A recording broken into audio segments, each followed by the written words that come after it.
मैं यहाँ पे आप लोगों को ये टी आर्ट्स पढ़ाने आई हूँ। तो प्लीज़ आप सभी मुझे थोड़ा सा सपोर्ट करते हुए मुझे लाइक शेयर सब्सक्राइब कर दीजिए। और प्लीज़ आगे बढ़ने से पहले मैं आप लोगों से यही गुजारिश करूँगी कि आप लोग सब्सक्राइब नहीं करते हैं, जो मुझे बहुत ही ज़्यादा डिमोटिवेट करता है और मैं वीडियो ना बनाऊँ ऐसा मेरा मन करता है।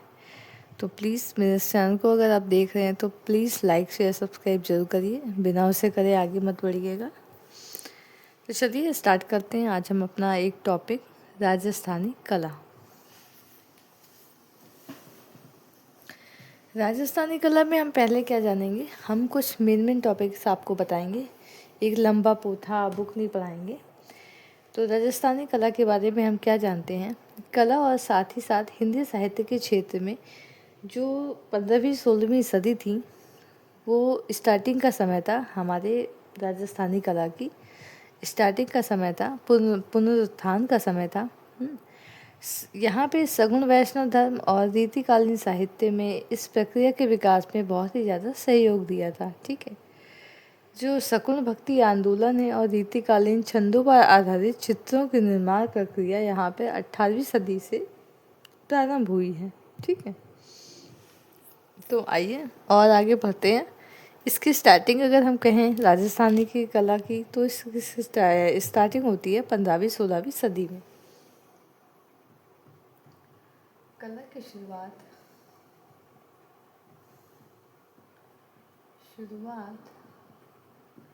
कब होती है, 15वीं-16वीं सदी।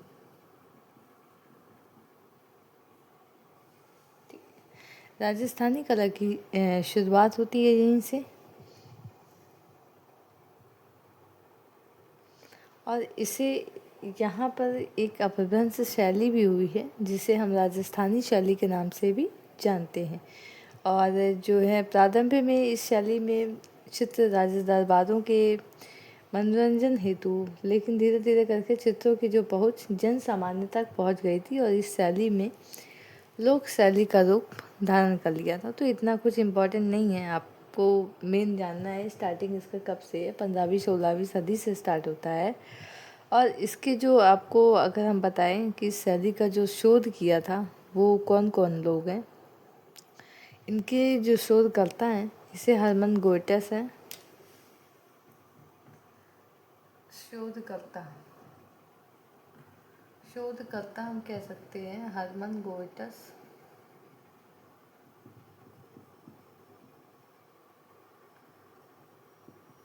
हरमन गोल्सर, ओसी गांगुली,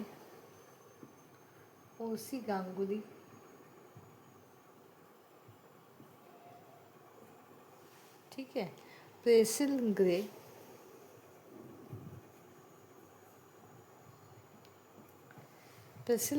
थे। आनंद कुमार स्वामी,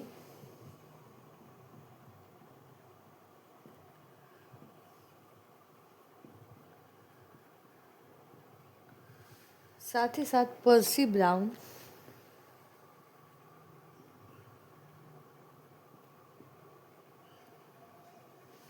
के साथ साथ में राय कृष्णदास,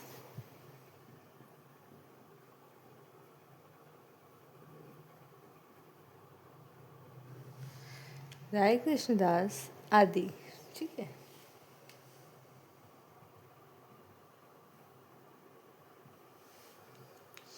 तो अगर हम ये कहें कि जो हरमन गोइटस हैं, ओसी गांगुली हैं, प्रेसिल ग्रे है, आनंद कुमार स्वामी हैं, पर्सी ब्राउन है, राय कृष्णदास है, इन्होंने हमारी स्टार्टिंग करने में या इनके शोध करने में इनका प्रमुख स्थान माना जाता है। ठीक है, जो पर्सी ब्राउन है और हमारे जो आनंद कुमार स्वामी हैं या AK स्वामी हैं, इन्होंने इसको कहा राजपूत शैली। ठीक है,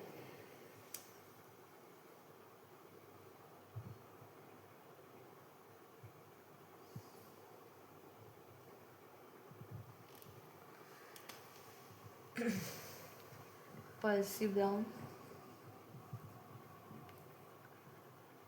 ब्राउन और कौन, आनंद कुमार स्वामी,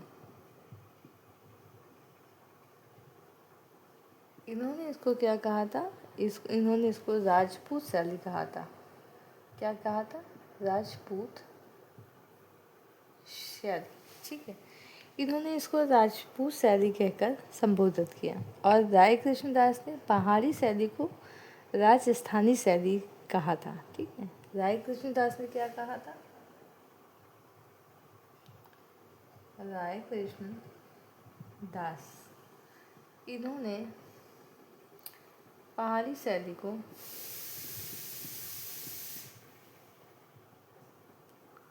राजस्थानी शैली कहा।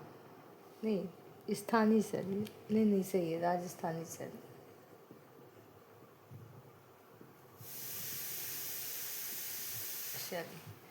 ये इन्होंने कहा था राय कृष्णदास ने, और परसिप ब्राउन और A.K. स्वामी ने, आनंद कुमार स्वामी ने इसे ही राजपूत शैली कहा था।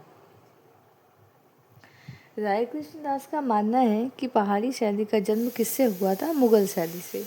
जो हमारे राय कृष्णदास थे, इनका मानना था कि हमारे पहाड़ी शैली का जो जन्म हुआ है वो कहाँ से हुआ है? हमारे मुगल शैली से हुआ है। क्योंकि जब आप मुगल में जाते हैं, देखते हैं, तो औरंगजेब ने मतलब जितने भी हमारे चित्रकार थे उनको भगा रहा था, राज दरबार से भगा रहा था। तो वो सब कहाँ आ रहे थे? वो धीरे धीरे करके पहाड़ी चित्रकला पर या राजस्थानी चित्रकला पर उन्होंने अपनी चित्रकारी की है। तो ये हम कह सकते हैं कि जो पहाड़ी शैली का जो जन्म होता है वो मुगल शैली से की समाप्ति पर मुगल और राजस्थानी शैलियों के मिश्रण से होता है। ठीक है,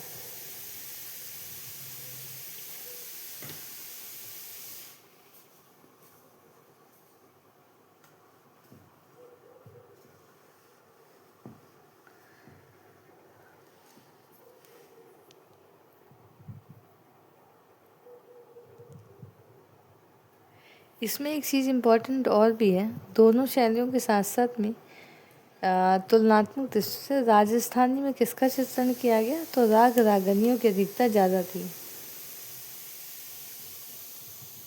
राजस्थानी में राग रागनियों की अधिकता थी। ठीक है, राजस्थानी जो हमारी शैली है, इसमें जो राजस्थानी शैलियों में राग रागनियों का चित्रण ज़्यादातर हुआ है, और पहाड़ी में किसका हुआ है? पहाड़ी में कृष्ण लीला का।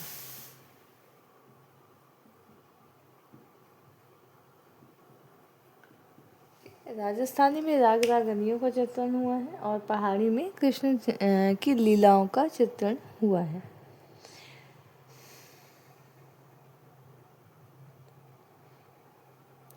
राय कृष्णदास का मानना है कि यह जो शैली है वो शैली जो है राजपूत शासकों के संरक्षण में राजस्थान क्षेत्र में विकसित हुई। अतः इसे राजस्थानी शैली कहना उपयुक्त है। ठीक है, राय कृष्णदास का क्या मानना था? उन्होंने कहा था कि जो नई शैली है, हमारी राजपूत शैली है, वो राजपूत शासकों के संरक्षण में राजस्थानी क्षेत्र में विकसित हुई थी। अतः इस संरक्षण में क्या हुआ था? राजस्थानी शैली से क्या कहना रहेगा? उचित रहेगा। ठीक है,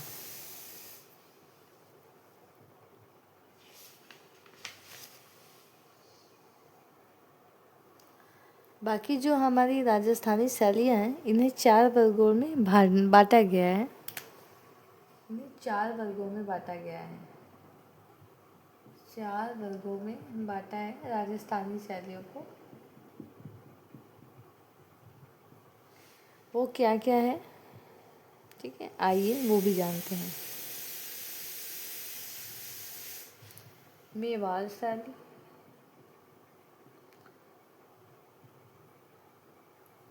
मेवाड़ शैली, हरौती शैली,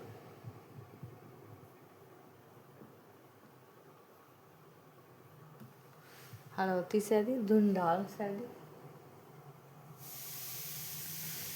धुंधार शैली। चौथा है मारवाड़ शैली।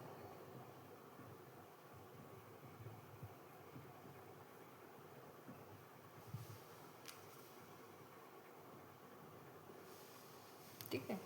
इसे हम 4 वर्गों में बांट सकते हैं: मेवाड़ शैली, हाड़ौती शैली, ढूंढान शैली और मारवाड़ शैली। ठीक है, 4 वर्गों में इसे विभाजित कर सकते हैं। फिर इसके अंदर क्या क्या आती है, मेवाड़ शैली के अंतर्गत कौन कौन सी आती हैं शैलियाँ, उनकी उपशैली कौन कौन सी है। मेवाड़ शैली की उपशैली आइए जानते हैं।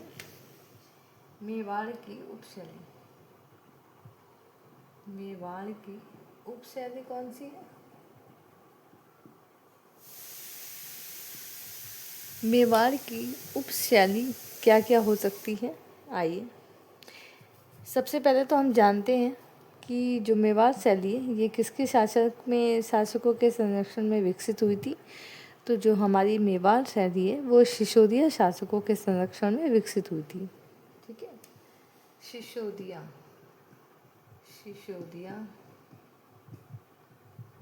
शासकों के संरक्षण में।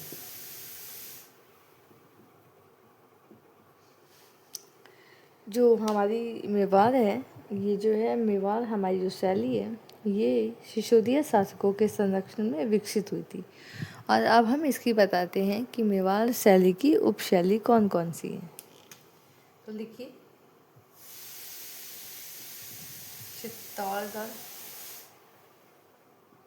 चित्तौड़गढ़, उदयपुर,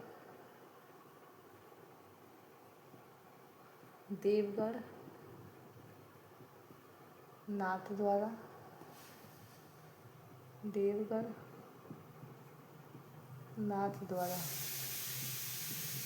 हाँ। ठीक है, तो जो हमारी मेवाड़ शैली की उपशैली है वो कौन कौन सी है। सिसोदिया शासकों के संरक्षण में फर्स्ट ऑफ ऑल आपने याद रखना है, मेवाड़ शैली की जो उपशैली है वो सिसोदिया शासकों के संरक्षण में विकसित हुई थी। साथ साथ में चित्तौड़गढ़, उदयपुर, देवगढ़, नाथद्वारा, ये इसकी क्या है, उपशैली है। ठीक है, आइए अब आगे चलते हैं हाड़ौती शैली।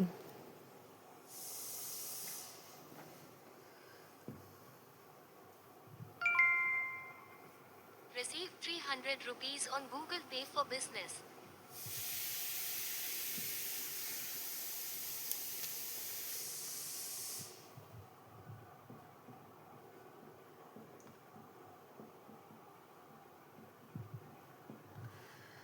हाड़ौती शैली जो थी वो जो है राजाओं के संरक्षण में हाड़ौती क्षेत्र में विकसित हुई थी। ठीक है, किस राजाओं के संरक्षण में हुई थी, तो हाड़ा राजाओं के।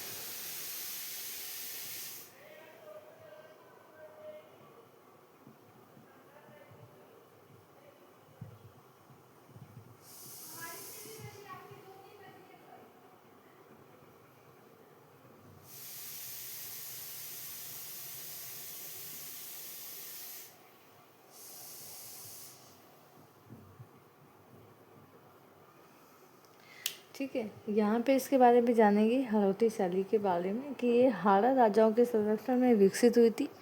और इसकी उपशैली है क्या क्या है, बूंदी, कोटा, झालावाड़। बूंदी, कोटा,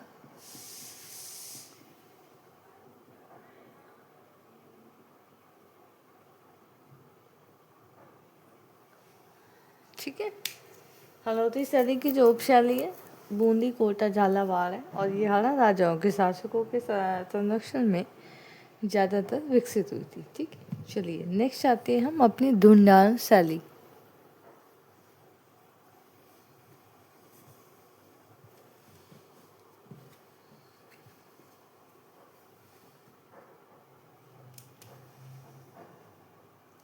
तीसरी है हमारी ढूंढान शैली।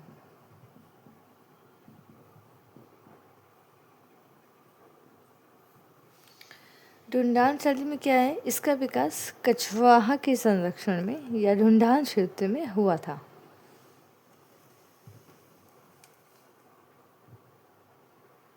कछवाहा के संरक्षण में ढूंढान क्षेत्र में हुआ था।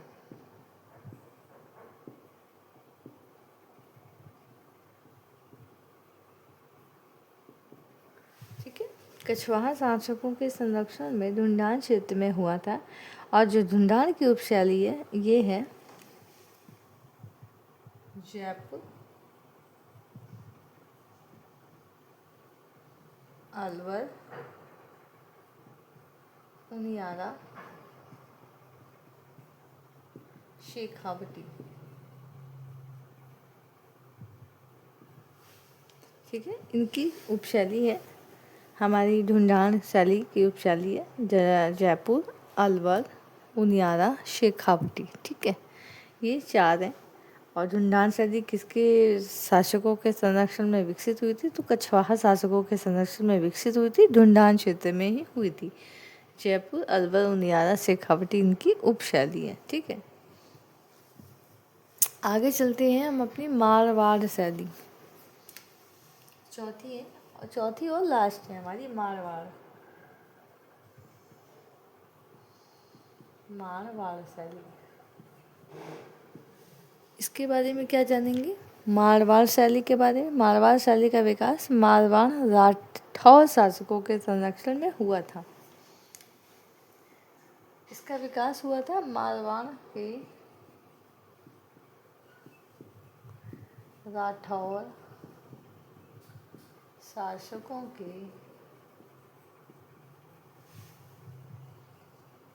संरक्षण में। ठीक है, इनकी उपशैली है, आपको बताने बहुत इम्पोर्टेंट है, जोधपुर,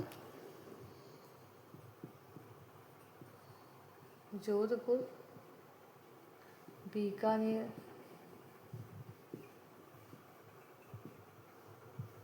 किशनगढ़ और क्या है, अजमेर। दिख रहा है? ओहो, नहीं दिख रहा है, एक सेकंड दिख रहा है कि देख लो गाइस, नीचे और कर दिया मैंने बोर्ड्स को, आपको मेन टॉपिक्स दिखेगा इसमें। मारवाड़ शैली में मारवाड़ के राठौर शासकों के संरक्षण में ये विकसित हुई थी। और हमारे जो इनकी उपशैली है वो जोधपुर है, बीकानेर है, किशनगढ़ है। किशनगढ़ इसमें बहुत इंपॉर्टेंट है आपकी, किशनगढ़ शैली, और साथ साथ में अजमेर। ठीक है, ये 4 आपकी शैलियों की उपशैलियाँ मैंने आपको बता दी हैं। ठीक है, स्टार्ट करते हैं हम अपनी पहली शैली, बूंदी शैली।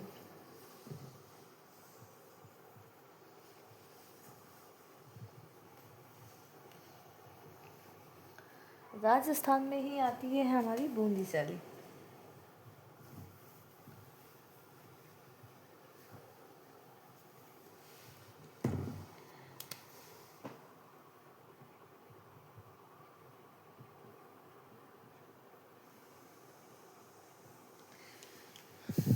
दिख रहा है।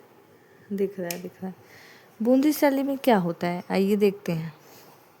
पहले तो इसकी उपशैली क्या है? हालावती शैली इसकी उपशैली है। ठीक है, बूंदी की शैली कौन कौन सी थी हमारी? बूंदी शैली जो है ये किसकी है? हम बूंदी शैली के बारे में जानेंगे, जो कि हालावती शैली की उपशैली है। ठीक है, ये आपको ध्यान रखना है। बूंदी, कोटा और झालावाड़ ये तीनों हालावती शैली की उपशैली हैं। तो पहले हम जानेंगे बूंदी शैली, जो बहुत ही ज़्यादा इम्पॉर्टेंट है हमारे आर्ट में। इसमें से क्वेश्चन घूम फिरा कर पूछा जाता है, जो कि हमने आपको बताया था कि जो हालावती शैली है वो हाड़ा राजाओं के संरक्षण में विकसित हुई थी। और इनकी जो राजधानी थी वही थी बूंदी। ठीक है, इस बूंदी को केंद्र बनाकर जो है राव देवाजी ने 14वीं शताब्दी में बूंदी राज्य की स्थापना की थी। इसमें सबसे पहले हमारे आते हैं राव देवाजी ने। पहले इम्पोर्टेंट देखिए, राव देवाजी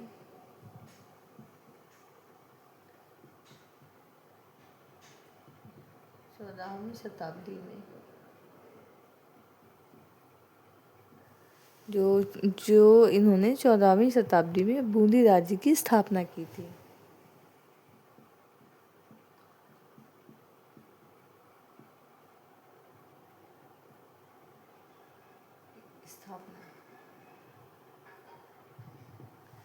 तो इन्होंने की थी, ठीक है। बूंदी नरेश कौन थे? रवि सुरजन ने रणमौर दुर्ग मुगलों को समर्पित किया था। ये बहुत ही ज़्यादा इम्पोर्टेंट नहीं है।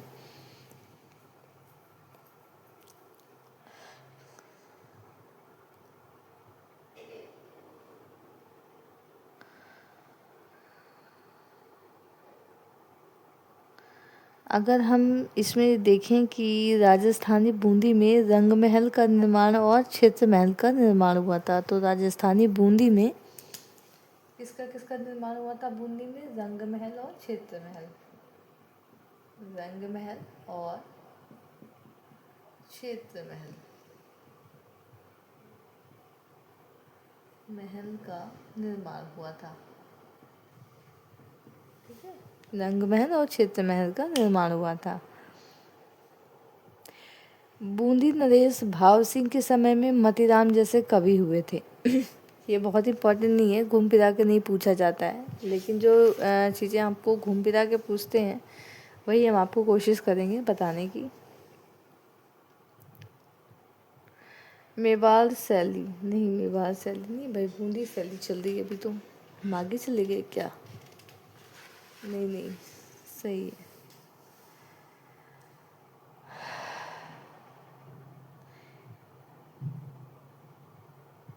इसमें जो आपको चित्र देखने को मिलते हैं हमारी बूंदी शैली में, रागमाला, बारामासा, कृष्णलीला, नायक नायिका भेद, ठीक है। इनके जो चित्र हैं कौन कौन से हैं? जो चित्र देखने को मिलते हैं वो क्या क्या मिलते हैं? रागमाला,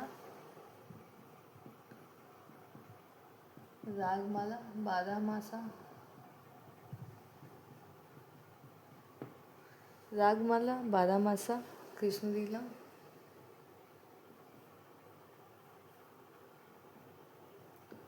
कृष्णलीला, एज वेल एज नायक नायिका।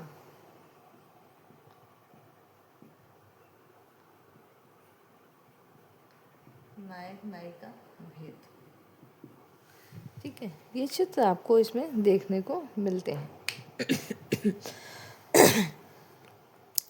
और अगर हम ये कहें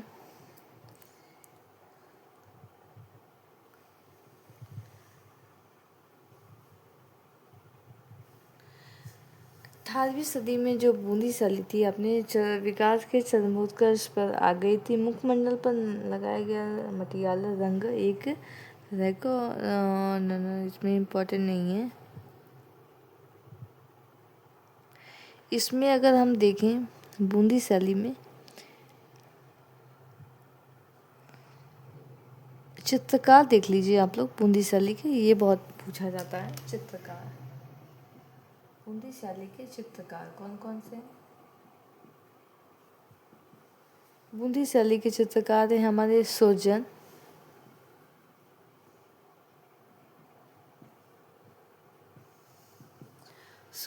है, और आप कह दीजिए अहमद अली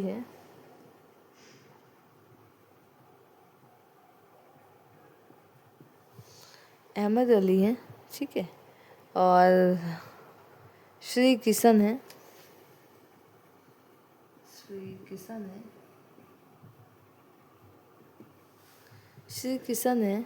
साधु राम है,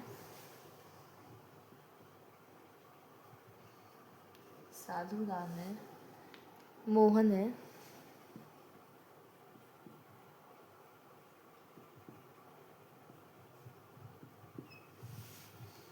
ठीक है। ये सारे हमारे चित्रकार हैं। तो इसमें जो इम्पोर्टेंट है, जो इनके चित्रकार पूछा जाता है कि सुरजन किसके चित्रकार हैं, मतलब किस शैली के चित्रकार हैं। तो अगर आप लोगों को ये पता होगा कि बूंदी शैली के चित्रकार हैं तो आप इन्हें बता सकते हैं। देखिए बहुत ही ज़्यादा बुक आप देख लेंगे तो बहुत ही ज़्यादा बुक में काफ़ी डीप दिया हुआ है। हम नोट्स है हमारे पास, उसमें भी काफ़ी डीप दिया हुआ है। लेकिन पूछा क्या जाता है? पूछा बहुत ज़्यादा डीप नहीं जाता आपसे, पूछा जाता है वो चीज़ें जो बार बार पूछी जा रही हैं, ऐसा नहीं हो रहा है कि बहुत ही आपको डीप से पूछ रहे हैं कि हाँ यहाँ इसने क्या किया था क्या नहीं। तो बहुत ही ज़्यादा डीप में नहीं पूछा जाता है, पूछा जाता है एकदम भाई जानकारी आपको पूरी होनी चाहिए, ये तो मैं जानती हूँ, लेकिन जहाँ जहाँ से क्वेश्चंस बने हैं वो हम आपको बता रहे हैं, ठीक है। तो जहाँ जहाँ से क्वेश्चन बने हैं वो हम आपको बताएंगे। तो चलिए इनके प्रमुख चित्र भी जान लेते हैं चित्रकार के साथ साथ में।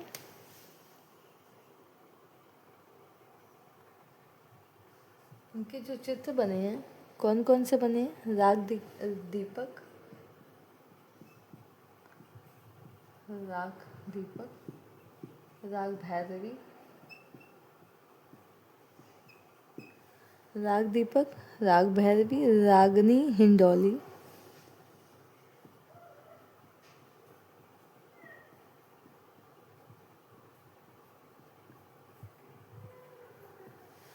रागनी हिंडोली।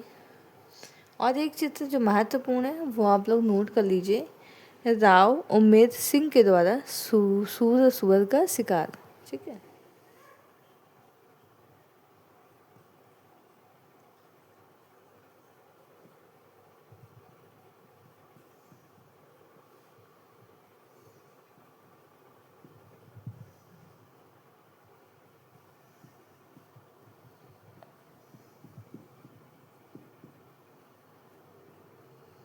जो कब बना था, 1750 में, ये आपको नोट करना ज़रूरी है। राव उम्मेद सिंह द्वारा सुअर का शिकार, ठीक है, जो 1750 में ईस्वी में उत्कृष्ट हुआ चित्र है, ठीक है। उसके साथ साथ में आपका कृष्ण का वंशी वादन, राधा कृष्ण का मिलन, उमा महेश्वर का पूजन, नायक नायिका भेद, प्रेमी प्रेमिका, चांद को देखते हुए, और भी बहुत सारे बुद्धिशाली के जो चित्र हैं। इसमें जो है इम्पोर्टेंट अगर चित्रकार कहें तो मोहन का नाम बहुत ही ज़्यादा प्रसिद्ध है। आपका पूछ सकता है मोहन किस शैली के चित्रकार हैं, ठीक है। तो मोहन का जो है नाम बहुत ही ज़्यादा प्रिय है इसमें। और जहाँ तक है सूर्योदय का जो दृश्य है ये भी बहुत ही सुंदर हमारी बूंदी शैली में देखने को मिलता है, ठीक है। दिख रहा है, हाँ दिख रहा है, दिख रहा है, दिख रहा है।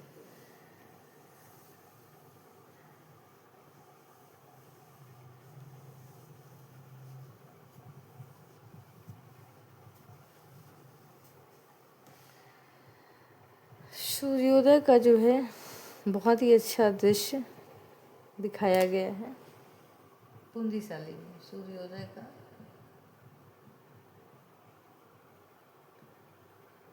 दृश्य दिखाया गया है।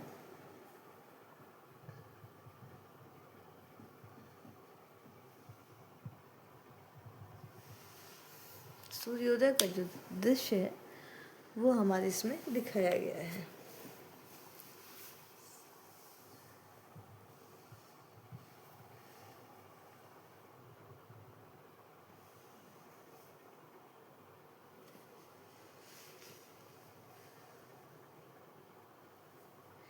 और इसमें जो है स्त्री और पुरुष दोनों के वस्त्रों पर सोने और चांदी के रंगों का प्रयोग हुआ है। साथ साथ में स्त्री और पुरुष, स्त्री और पुरुष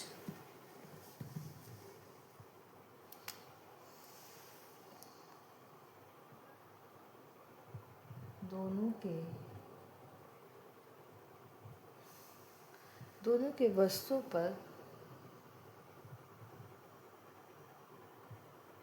सोने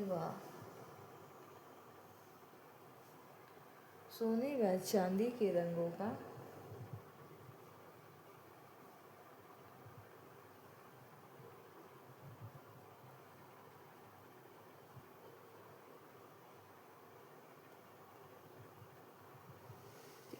दोनों के वस्त्रों पे सोने व चांदी के रंगों का प्रयोग दिखाया गया है।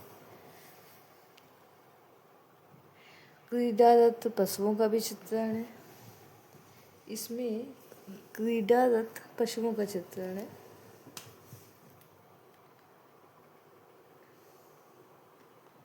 क्रीडारत पशुओं का चित्रण है, ठीक इसमें बूंदी शैली में दिखाया गया है। क्रीड़ारत पशुओं का चित्रण दिखाया गया है। और अगर हम इसमें बात करें तो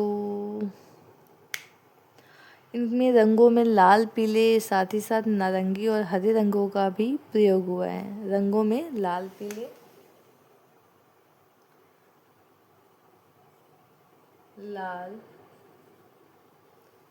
लाल, पीले, नारंगी, साथ ही साथ हरे रंगों का प्रयोग हुआ है।